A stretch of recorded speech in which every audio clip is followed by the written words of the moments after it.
नमस्कार मित्रांनो, स्वागत आहे आजच्या एका नवीन व्हिडिओमध्ये। मित्रांनो, आजचा व्हिडिओ सर्वांसाठी खूप महत्त्वाचा होणार आहे, कारण तुमच्या मनामध्ये कधी ना कधी हा प्रश्न आला असेल किंवा प्रश्न तुमच्या मनामध्ये येऊ शकतो। जर तुम्हाला घराचं कन्स्ट्रक्शन करायचं असेल त्यावेळेस काय होतं, समजा घराचं तुम्हाला कन्स्ट्रक्शन करायचं आहे आणि तुमच्या मनामध्ये असा प्रश्न आला असेल किंवा प्रश्न येऊ सुद्धा शकतो की घराचं जे कन्स्ट्रक्शनचं काम आहे ते कोणाला द्यावे। जे सिव्हिल इंजिनियर असतात, ज्यांना डिग्री डिप्लोमा केलेला असतो त्यांना द्यायचं का, जे ठेकेदार असतात, कॉन्ट्रॅक्टर असतात, जे फक्त त्यांच्याकडे डिग्री डिप्लोमा नसतो, फक्त त्या अनुभवाच्या जीवावरती सर्व गोष्टी शिकलेल्या असतात त्यांना काम द्यायचं। तुमच्या मनामध्ये असा जर प्रश्न येत असेल तर आजचा व्हिडिओ तुमच्यासाठी नक्कीच महत्त्वाचा होऊ शकतो, कारण आजचा व्हिडिओ बघितल्यानंतर तुम्ही घराचं कन्स्ट्रक्शन करताना एक चांगल्या प्रकारचं डिसिजन घेऊ शकता आणि डिसिजन तुम्ही चांगलं घेतल्यानंतर तुमच्या घराचं कामसुद्धा चांगल्या प्रकारे पूर्ण होऊ शकतं। त्यामुळे मित्रांनो, आजचा व्हिडिओ तुमच्यासाठी खूप महत्त्वाचा होणार आहे। मित्रांनो, तुम्ही घराचं काम कोणाला देऊ शकता? सिव्हिल इंजिनियर असतात त्यांना सुद्धा देऊ शकता, जे ठेकेदार कॉन्ट्रॅक्टर असतात त्यांना सुद्धा देऊ शकता। फक्त प्रश्न कोणता आहे महत्त्वाचा की त्यांना त्या कामाचा अनुभव असणं गरजेचं आहे। आणि दुसरी गोष्ट म्हणजे, समजा तुम्हाला काम द्यायचं आहे, कॉन्ट्रॅक्टर असतील किंवा सिव्हिल इंजिनियर, त्यांना तुम्हाला काम द्यायचं आहे, तर तुम्हाला काय करायचं आहे, या अगोदर ज्यांना जे साईट केलेले आहेत कंप्लीट, जे कामं पूर्ण केलेले आहेत त्या कामावरती तुम्हाला जायचं आहे।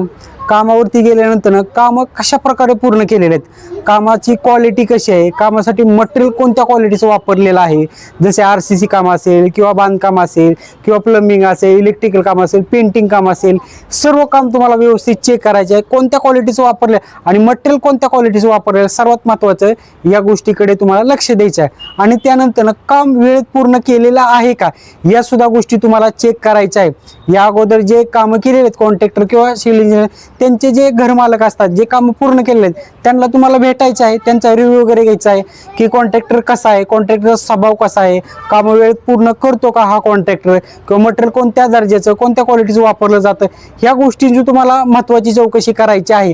आणि त्यावरती तुम्ही ठराव देऊ शकता की कोणाला काम द्यायचं आहे तुम्हाला।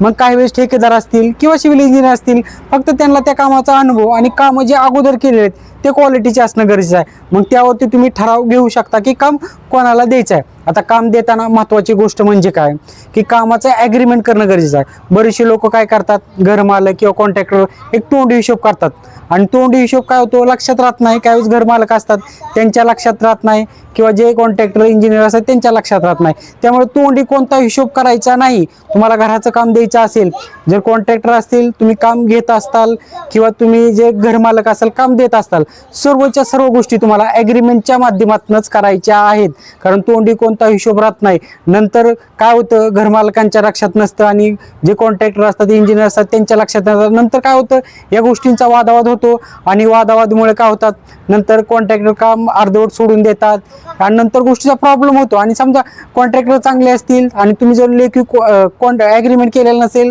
तर नंतर पैशाचा कोणता हिशोब राहत नाही, कोणत्या टप्प्यानं पैसे दिले पाहिजेत। त्यामुळे सर्व गोष्टी ॲग्रीमेंटच्या माध्यमातूनच करा।